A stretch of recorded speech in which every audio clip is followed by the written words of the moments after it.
Ladies and gentlemen, guys and gals, welcome to a new episode of Hot Mic. We're kicking things off with a one-on-one with my pal Pristini. We'll have Denz and Havok joining us later in the show. First off, Prestinni, how you doing? And can you tell me about your trip here? I can indeed. All right, so the plan. You broke down, right? Yeah, I did. Broke down.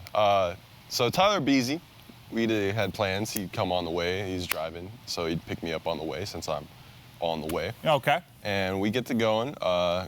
Everything's going good. About 2 hours into the trip, we're an hour away, and we're on I-70, just on the shoulder. We're just driving, and eventually the car starts stuttering, and we come to a stop. Uh-oh. Get on the shoulder, and then call the tow truck guy. He comes by. We go to the car, and he hears the engine turn over. He's like, I bet you're out of gas. So I'm like, all right. He takes us back to the gas station. We get some gas, and then we come back, put the gas in. There you have it. Like The car's fine. How did you run out of gas? All right, You're so two adults. The gas meter is like messed up. It's not our fault. It's above. We had quite a bit of gas actually. So the gas meter's just busted? We didn't think about it. Yeah, that's it. That's literally it. That's not our fault. Like, we didn't think about it. We thought. I called my dad. He works on cars for a living. He said it's just a exhaust problem. I'm like, okay, all right, well, we're going to have to get this fixed. So your breakdown was running out of gas. But that's a Beasy's fault. We're going to blame his car for this. Yeah, I blame Tyler. Enough of your travels then. Let's talk a little bit. I want to dial this back to Anaheim. So you guys are one of the favorites going in, one of the top favorites. Some of the analysts picked you guys to win the whole thing. Thought it was your best chance to really get a victory this year. You fall short of expectations. What went wrong at Anaheim?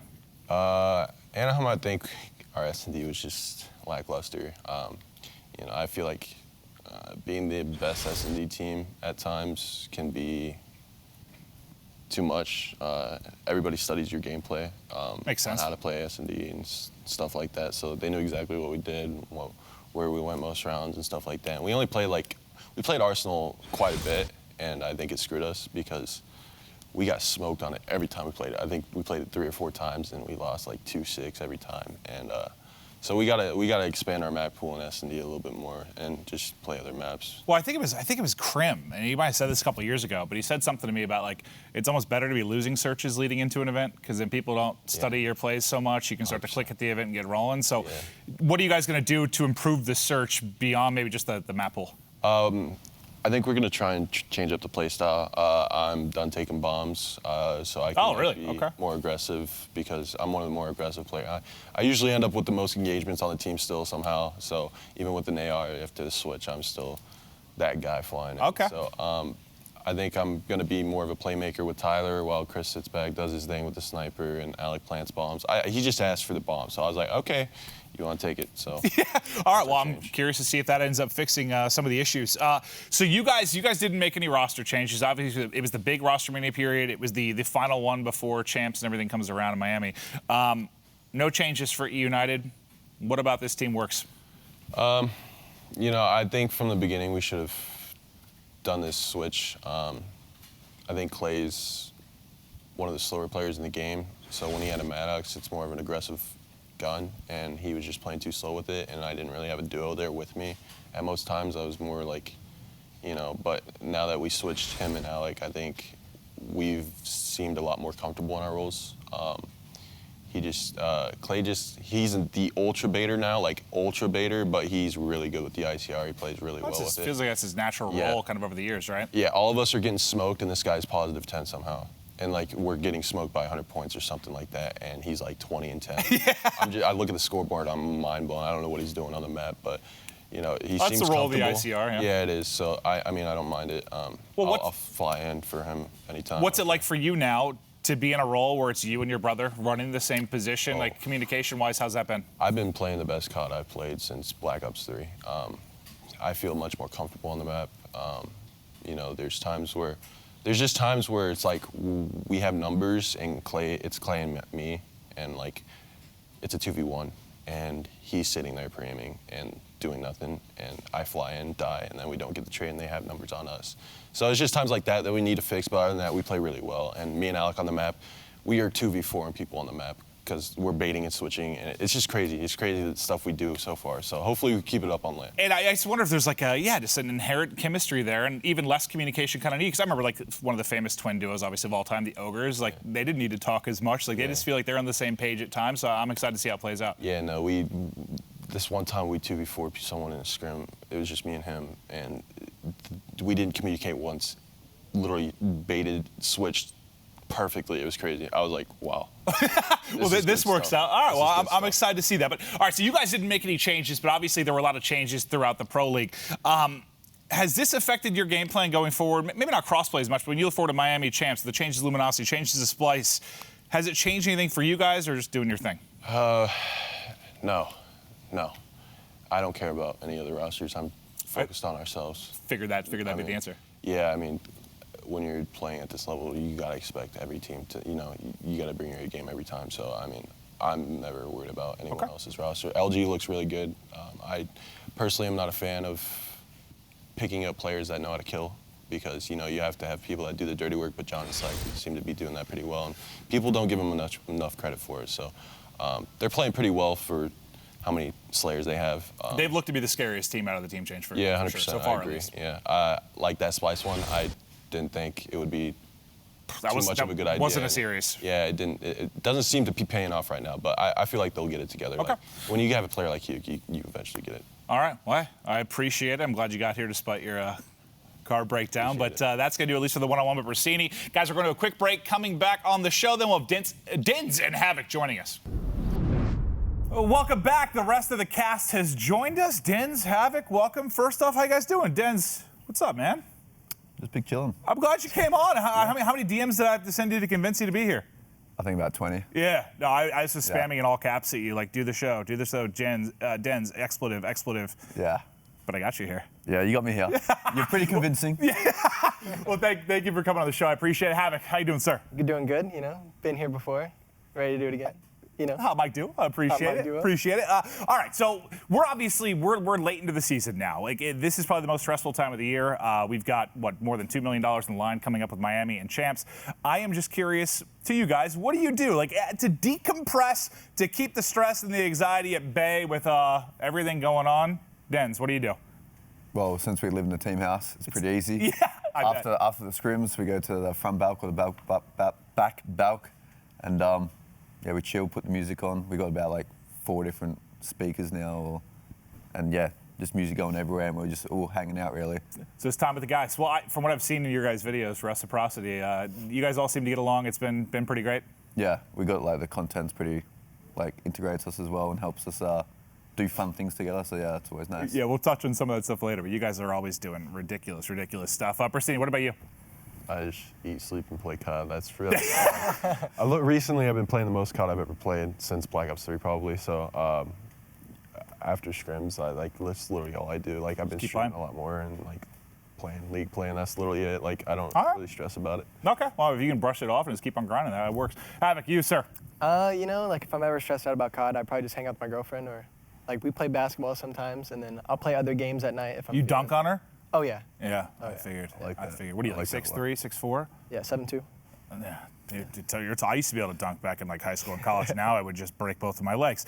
All right, well, that was great, but I want to know, I think I have the schedules here. I want to talk to you guys about the actual schedule coming up and who maybe you're excited to play. So let's start with Denz and Reciprocity. So you guys play E United, Envy, Heretics, and Elevate. Any match you're really looking forward to? Probably the E United one. I think we versed them first at Anaheim, and the first 2 maps were pretty close, and then Control, they outplayed us. But if we can get a good start to the week, especially against a team like United, we should carry on throughout. Just kicking it off with that first match? No, yeah. that makes sense. And especially with Alex joining the team, I'm excited to see how that's going to play out for you guys, because I think a lot of people are really hyped about what that roster is going to be able to do. Now for United, this is interesting because you guys, we talk about it in trading shots, but I think you need to go 2-2 to retain the #1 seed. And you've got a really tough set of matches. You play Reciprocity first, Gen G, Midnight, Optic. What are your thoughts on this week? It's a tough schedule. 3 very talented teams, and one's with the new roster, so I don't know how they're looking. But I think if we come out and play the way we've been playing with the new rule change online, I think we can take all the matches. But And you're coming off, you went 7-0 last time you were here. yeah, we're a really good league team. Yeah. We come to events and, you know, things sometimes fall apart.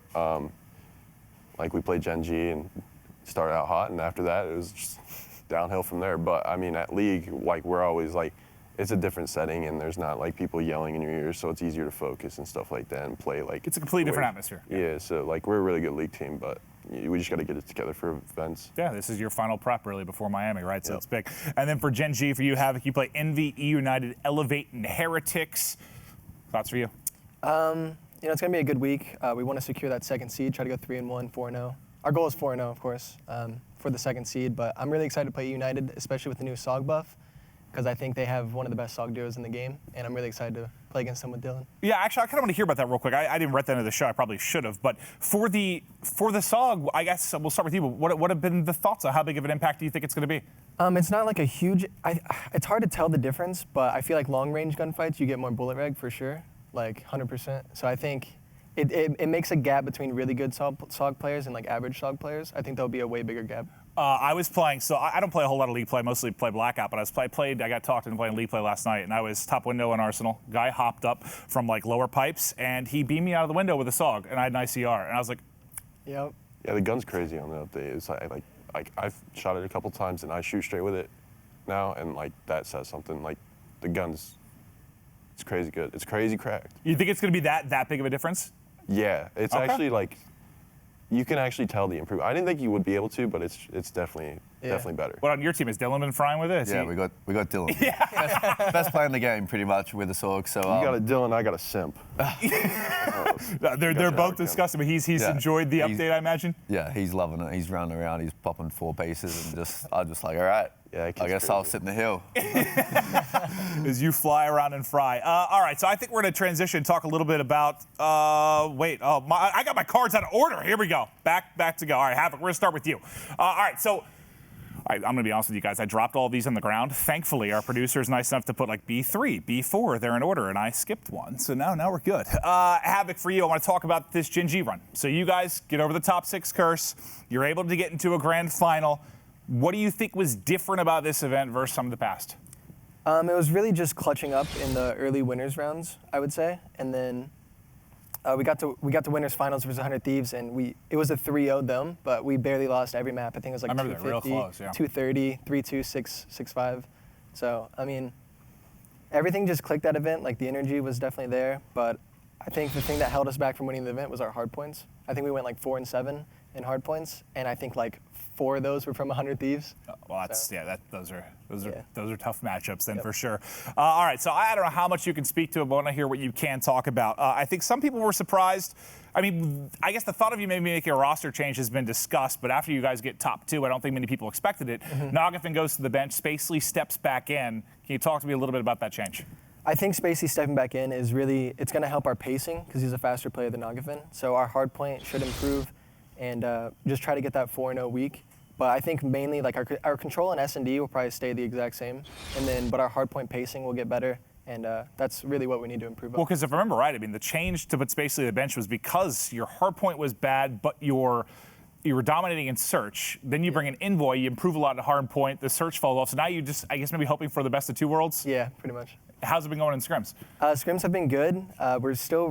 We're a lot better at control still, but our hard point is getting there. You know, he's getting used to the chemistry with us again, and it should be good for the league. Okay. All right. Well, I do want to talk about your run. And you talked about the fact that 4 of your hardpoint losses were against 100 Thieves. You had a really tough. You had to play what? You went up against E United, Optic, 100 Thieves twice.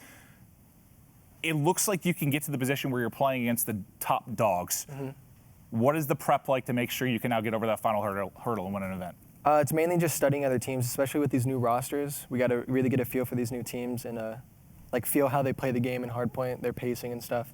But it's mainly just studying these teams, doing our homework, and then executing during the matches. All right, well, I'm excited to see what this new squad's going to be capable of doing.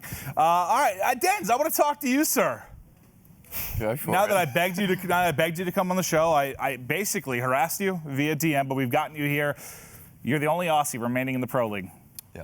What's it like to kind of represent your country like that? It's pretty different. It's pretty cool as well. I like a lot of Aussies still, following me, DMing me after matches and whatnot. Oh, that's cool. Since being back in the roster. And, you know, the support's pretty crazy. But, like, the load on my shoulders to, like, make sure I'm performing all the time is pretty heavy. I mean, you've been back in, you've been performing great since you got back on the roster, but then on the other side of it, you know, you were with Mind Freak for, how long did you play with Mind Freak? I know there was like a period you weren't on it, then you came I back. think for, like, 3-4 years. Yeah, I mean, it was a long time. And you've seen these guys, they've started to dominate the amateur bracket. I think they've had to come from behind and win 2 best-of-5s in the last 2, but they've won both. Yeah. What's it been like for you to kind of see the success of your former teammates? I think it's kind of expected. I think it's probably the strongest APAC roster that's like come to the US. They're all talented. I'm surprised they're not even in the Pro League with like the roster they have. It feels weird, right? Because they've just been in like every Pro League as of late. Yeah. And this one they're not. I mean, Shox is unreal. Swifty, Lincoln, which is fighter, Luke, and even Setsy's, you know, pulling his weight. So to me, it's expected that they win the amateur bracket because that's like, what, 17th, essentially? Yeah. I mean, and they usually were like a middle-of-the-pack team when you talk about the Pro League. Yeah, they're like 8th to 12th. But Yeah. I think with this roster, if they were in the Pro League, they could like upset a few teams and definitely make that run for that top 8. Well, I think that's what people are excited about too. Is like, can they make some noise at champs? Like, assuming they get in. I mean, it's hard to imagine they don't get. Yeah. Well, they need to get top 16 at Miami, but can they make some noise? I think is one of the biggest questions. I am though curious for you because you went through an interesting situation in which you had to step down at one point. I thought you handled it really, really well. It was very impressive. I mean, you were better than anyone I've ever seen in a position where you're, I mean, not dropped, but put to a sub role. Was there ever a point where you were like, I wish I was just playing with Mind Freak and dominating the amateur side of things? Not really. I think because like once you're in the Pro League system, it's much easier to then go to a different team or like get sub back in. And I mean, I got pretty much benched for Dylan. Yeah. That's not too bad. Yeah. Dylan's he's pretty good at the game. That's true. He can shoot straight. Yeah, he's disgusting. Yeah, but I mean, yeah, no, I don't have any. No regrets, nothing like regrets that? on that, yeah. Well, and now, especially since you're back on the squad. So you came in, Tommy stepped down. We don't know all the circumstances with that, but he ends up stepping down. You come in. What was that like for the team? Because Tommy's obviously one of the biggest players of all time. Was that a difficult period for the squad? It kind of was, but it kind of wasn't. It was kind of like we still have a job to do because I came in halfway through one of the Pro League weeks. So essentially, we're just like, let's just have fun. Let's try and win. And Denz, you're just going to have to ICR and just look over us. And Yeah. So, I hear how it was for the team. What about for you specifically? Like, they're pretty big shoes to fill. Did you feel some added pressure stepping in for Tommy? I mean, I was playing COD, but I wasn't playing it as much as I thought I would have to because I didn't think I'd be like getting subbed in to that point. But there was no real pressure. I think all the guys were all pretty tight together, so it was just kind of like, I mean, I had an ICR with thermal, so I could just see people. And they couldn't see me, so I was just like, all right. Making it work. Well, all right. Yeah. Well, I'm really excited to see how that plays out. I mean, really for all of these squads going into crossplay. But on a lighter side, we did see, God, we even had a graphic that showed like TJ with a beard versus TJ without a beard at the tournament. But we talked about gaining strength with the facial hair. To superstitions, so we've asked this before on previous shows, but I don't think you guys were on. Do you or any of your teammates have any like crazy superstitions around Call of Duty? Anything you can think of, Havok? I don't think so. I mean, Envoy chugs like 5 game fuels before the match, but that's about it. Dear God, no wonder he is playing at the pace he is. That probably assists him quite a bit, but no like weird quirks or anything, pregame rituals? No, I don't think so. Okay, what about Pristine? Your team's weird as hell. They gotta have something. Oh. Nothing, dude? I mean, I guess I have like somewhat of a pregame ritual. I just breathe. You just breathe? Oh, That's like deep breaths before you go in? I was going to say, I Just breathe breathe. as well. Just Yeah. breathe. Well, if you don't breathe, No, I do if that. you don't breathe, you're gonna die. Well, that's literally it, though. You just breathe. Relax. That's it. Nothing weird, though. You know, you do the norms, that's it. Sit there, listen to music. No, but on a real note, I think everybody listens to music and just vibes. That's literally it. Okay. So, all right. I mean, we're a pretty normal team. You know, we are weird, but we do normal. Oh, I always wonder if there's just gonna be some weird, like what was it? Scrap said like he can't play like with boxer briefs on or whatever. He is basically goes commando. He has to for scrims. Yeah, it's just some weird stuff like that. I've heard. Yeah, no. Scraps has to play commando. I don't know. I don't understand it at all. Denz, anything weird? You're close to your teammates. You guys all hang out and vibe. You got anything crazy superstition-wise for the squad? Well, Shane's probably the most superstitious. He doesn't. The coach? Yeah, he doesn't shave if we've won a game. So like he'll keep he'll grow it out. Can he even grow a beard? That's not the best, but he's trying, so that's the main thing. But yeah, he'll just let it grow until we lose a game. All right. Okay. Well, good answers. I wasn't sure if anyone had anything insane. I guess not, but I still appreciate it. Okay, this is actually going to take us to our TCL clip of the week. This is, I believe, going to be a 2v5 for Brack and Skies as they're able to clutch up. We'll take a look at the clip, and then I kind of want to talk about this LG squad, but they pushed this series the distance. That's on the second to 2v5 for the Splash Brothers, Skies and Brack. They are going for it, Ben. Well, now, though, Slasher will find the pick. Brack goes down, Skies wants to re-challenge, and how well has he read the situation? And Abel don't get caught. 21 seconds, it's not blended for Office. And Abel has to check. He simply has to check. Skies reads it. 13 seconds, he's pushing. And Abel falls, but is there enough time? Surely not. Yeah, no. Oh, So close. So it was like what 7-5 when he hopped towards it. So very close 2v5. They're not able to clutch it, but this does go the distance. So I do want to talk a little bit about Luminosity now with the additions of Skies and Brack. Prestinni, we chatted about it a little bit, but Havok, for you, I don't know, how scary a team do you think this is going to be just based on the first week you saw? They have a really good AR presence now.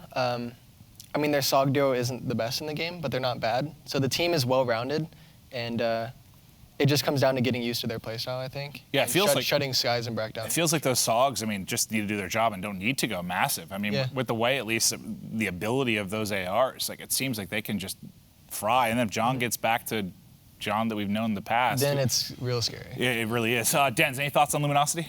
I think it's like very similar in like phase aspect, where the Maddox duo is really good with Scraps and Celium, same as Skies and Brack. The SOG duo ain't the best, but John and Slack have won like multiple times. They know how to win. They know what to do. They'll do the dirty work if they know their hard carries on the Maddox will do it. So I think they're going to be contenders once again. I'm at the point where I have to, after this week, I'm 4 for 4 this year. I want to go for 5 for 5, and I don't know yet. I'm not convinced of which direction I'm going to go. LG look good, but it's scary to pick them because they have to go through the play-in bracket. Any additional thoughts for you, Prestinni, on this LG squad?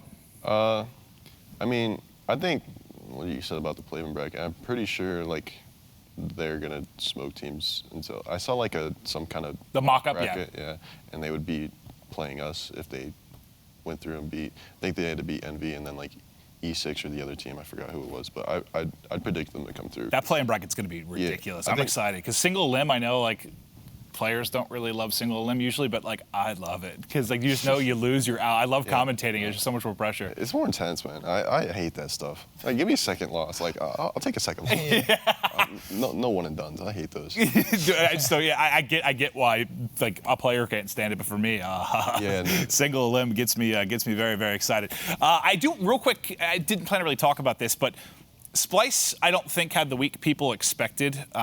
Just a team last week that I think everyone thought was going to instantly click with Hook coming in, and it wasn't pretty. I guess I just want to hear from you guys. What do you think went wrong with Splice? Havok, do you have any thoughts personally, I didn't really watch. Okay. We were just so busy scrimming. No, that's all right. That's all right. I just didn't know if you guys had any insight to why maybe this isn't working, because I think most people thought like, oh, Hook, Temp, like this is going to be good. No, man, you can't. I'm tired of seeing rosters built off of Slayers. Just so sick of it, dude. It can work, but it can, also not work. but like, you gotta have people like it's just stop. Just stop. Like I hate like people that do the dirty work don't get enough credit, and then they're left out to dry, and they're not in the pro league because of it, and then I get it. You regret it because later on you don't see it until you pick up this nasty player, and you still like aren't playing up to you. Like, don't realize what you have till it's gone type of thing. That's one of the most talented rosters we've seen. But with Looney and Jur, don't you feel like you have the players that'll do the right stuff? 100%, but like when you're slaying that well, like it can screw you at times. Like, if you're getting kills in the wrong places, it can spawn them better. You know, there's so much more to COD than just kills, you know what I'm saying? No, like, no, 100%. You need people, like, Jared and Looney do the dirty work, but, like, at the same time, having slayers like that, like, they're going to slay. And at times, you don't want to slay.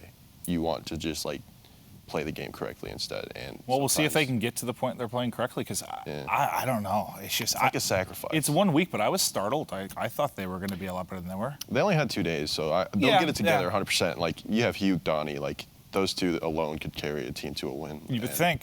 And so, like, eventually... But thankfully for them, they're going to be in top 4, so they don't have to worry about the play-in bracket. They're going to be a little bit more comfortable. But that's actually going to take us to our community comms. We're going to go through some questions.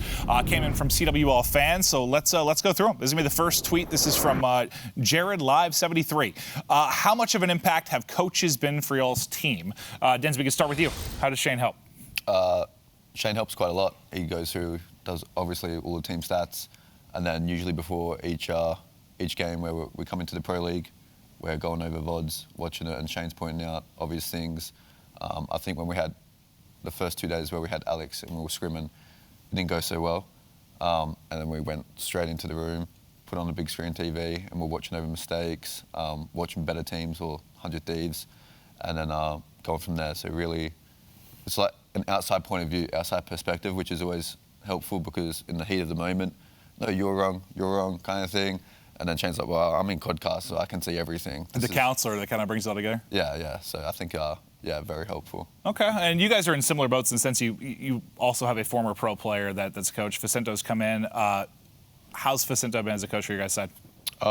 He's kept it together. Like, there's times where we could have fallen apart as a team, and, like, chemistry could have gone downhill, and he's, like, the glue to it, and just kept us, like, on track. And he's the biggest reason as to why we're still, like, doing fine. Like, usually, like, last year, like, there's inconsistencies with the team. This year, we've been consistent the whole time. Like, that was last year where you guys were like, blowing up at each other on Twitter. Like, we all thought the team was going to fall apart. Yeah, like, there's times like that where, like, times could have happened like that this year, too, where we could just suck out of nowhere and, you know, pretty much get smoked by everyone. But instead, we've kept it together for the whole year and, like, played well the entire year and been consistent. So it's the out-of-game stuff that's helped even more. Yeah. Now, for you, Havok, it's a little bit different from the sense that you don't have, like, a former pro as your coach.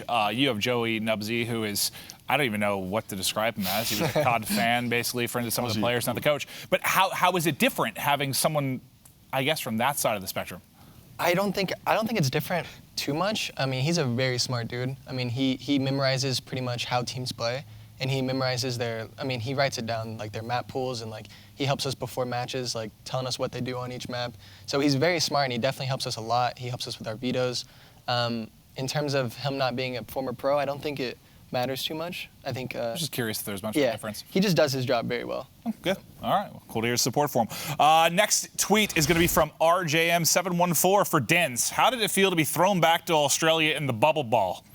Oh, the bubble ball. Actually, I was versus Matt, the media guy. He's pretty much like twice the size of me, but I have a lot of heart. I thought I might be able to knock him on his feet kind of thing.